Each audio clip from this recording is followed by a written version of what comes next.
Alam mong tama na pinakasalan kita. Ingat ka nga sa mga banat mong yan. Alam mo ba, mga butterflies mahilig yan sa matatamis. Baka mamaya potaktihin ka nila. At alam mo ba, ang mga babaeng paru-paro, nakakakita ng mga ultraviolet lights na hindi natin nakikita. Para kaming mga girls, dami namin nakikita na hindi nakikita ng mga guys. Tulad ng... Nakikita namin pag nagsisinungaling sa amin yung mga asawa namin. Oo ka na. At saka nalalaman din namin pag hindi naniniwala sa amin, kagaya ngayon. Alam mo, kapraningan ng tawag dyan. Eh ngayon, nakikita mo ba kung gaano ka kamahal? Kaano? Mahal na mahal na mahal na mahal.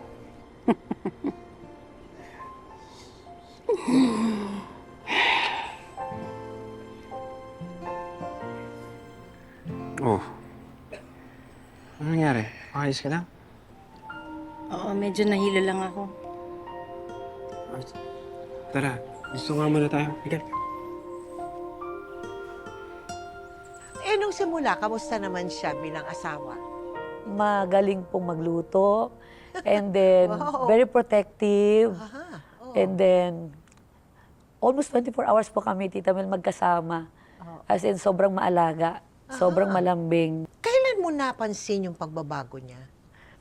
Nung time po na nagpakasal na kami. Oh. And then, after a few months, nabuntis na po ako. So, nung nabuntis na ako, doon ko po nalaman na parang hindi pa pala siya ready, Tita Mel, sa isang obligasyon, sa isang pamilya. Namili ako ng prutas. Ang dami naman yan, Eh, kumakain ka ba ng prutas? Opo. Alam mo, malapit na ang kabuwanan mo. Teka, nakabili ka naman ng gamit ng bata. Ay, mga konti po. Charm! Nandito na kami! Ay! Daming La, bisita! dito pala kayo! Ma! Halo, halo! Hello po. Gawan ka ng Diyos. Kamusta po kayo? Te, Narinig namin yung pinag-uusapan ninyo.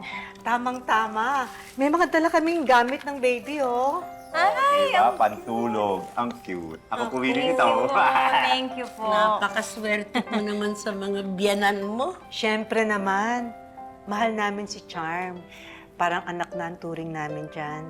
Maraming salamat, ha. Dahil sa inyo, nakahanap ng bagong mga magulang ang apo ko. Wala.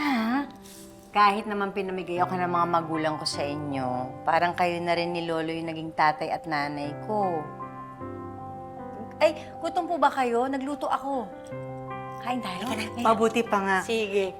Sandali. Si John Ray nga pala. Nasa trabaho po. Pinatawag ng boss niya. Hindi po nakatanggi. Naku, hindi na siya dapat nag-overtime, lalo na ngayon na malapit ng kabuwanan mo. Mas kailangan mo siya ngayon. Charm, anak, may problema ba kayo ni John Ray? Wala po. Okay lang po kami. Mabuti naman.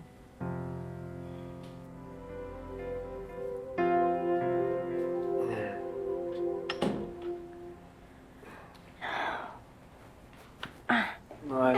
Mahal. Mahal, saan yung wedding ring mo? Naiwan ko lang rin yung sa loob ng banyo. Gusto mo kunin ko? Sandali. Huwag na. Hindi naman mawawala doon yun eh.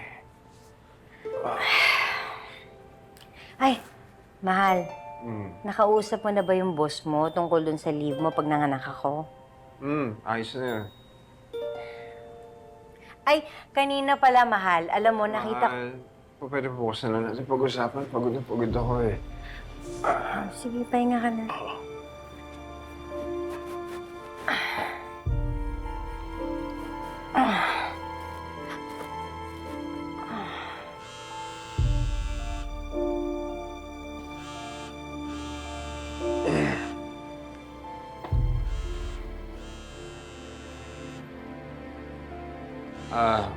Sagutin ko lang boss ko. Sige. Matagal-tagal na ring tila nanlalamig si John Ray sa asawa. Hanggang sa madiskubre na nga ni Charm ang dahilan ng pagbabago nito. Baka naman pagod lang talaga yung tao. Oo nga, Lola. Natatakot lang kasi ako. Paano kung meron na siyang ibang babae? Hoy, Charm.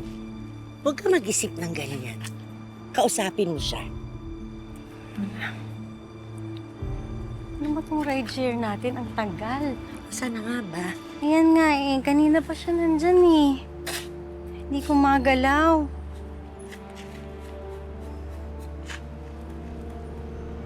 Kaya na yun.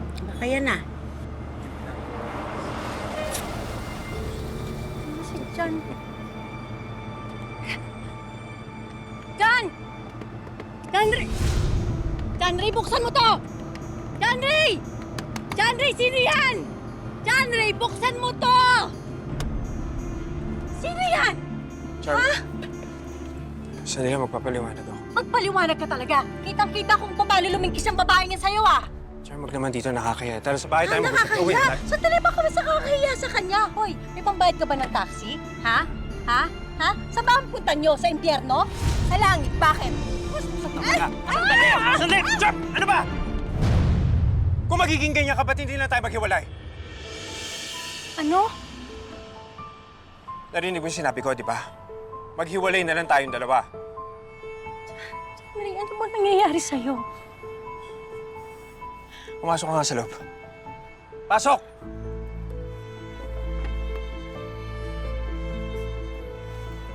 Hindi ko alam. Natatakot ako magkaanak. At natatakot ako magkapamilya. Hindi ko alam, natatakot ako sa responsibilidad. Natatakot ka, kaya iiwan mo ko? Chandre, hindi ba mas nakakatakot nung nalaman kong buntis ako? Na pwede nilang buksan yung tiyan ko, na pwede akong mamatay para lang buhayin yung magiging anak natin? Chandre, alam mo kung gaano ako natatakot maging ina. Dahil buong buhay ko walang inang kumarga sa akin. Naisip ko bang iwan ka? Naisip ko bang hindi na ituloy itong pagbubuntis ko? Hindi! Dahil mahal kita. Mahal kita. Hindi ka ba naaawa sa magiging anak natin?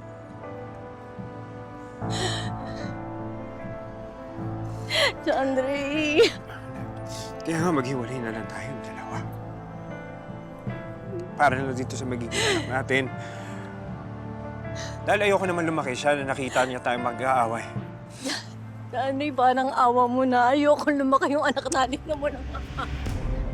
Parang awa mo na, Chandre. Kahit lumuhod ako dito, please. Please. Janry, tara na! Chandre!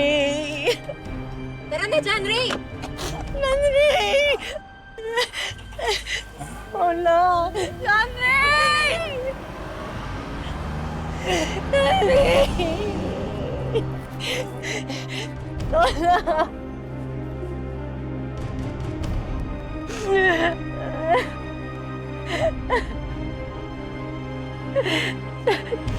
Wala!